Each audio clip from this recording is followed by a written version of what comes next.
கோவிந்தான்னு சொன்னாலும் சரி, ராமான்னு சொன்னாலும் சரி, ராம்னு சொன்னாலும் சரி, நாம அவனை கைவிடவே கிடையாது. பிரதிஸ்லோகம் அபத்தபத்தியதி.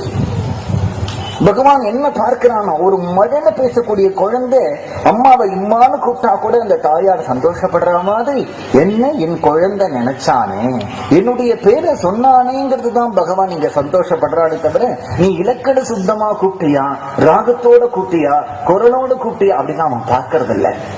அதனால நாம கீர்த்தனம் பண்ணக்கூடிய நாம் பகவானுக்கு ரொம்ப பிரியமானவர்கள். நாம் எவ்வளவுக்கு எவ்வளவு பகவானுக்கு பிரியமா இருக்கோமோ அவ்வளவுக்கு அவ்வளவு பகவானுக்கு வேற யார்கிட்டையும் பிரியம் கிடையாது. நாம கீர்த்தனம் என்னன்னா, ஒரு நாம கீர்த்தனத்தை பத்தி மகிமைகளை சொல்லும் பொழுது சொல்றார், இந்த நாம கீர்த்தனம் என்ன பண்ணும் அப்படின்னா, வாழ்க்கையில ஏற்படுற துக்கத்தெல்லாம் போக்கும்.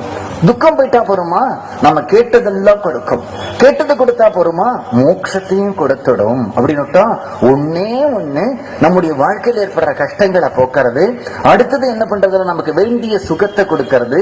சுகத்தை கொடுக்கறதோடு மட்டும் இல்லாம நமக்கு திரும்பி பிறவியே வராத ஒரு முக்தி நிலையை கொடுக்கறதுன்னா, இதுல உனக்கு நம்பிக்கை வரலைன்னா அந்த அளவுக்கு உன்னுடைய பாவம் தடுக்கிறதுங்கிறது அர்த்தமே தவிர வேற என்ன சொல்ல முடியும்? இவ்வளவு எளிமையான ஒரு மார்க்கத்தை இது நான் புதுசா சொல்லல.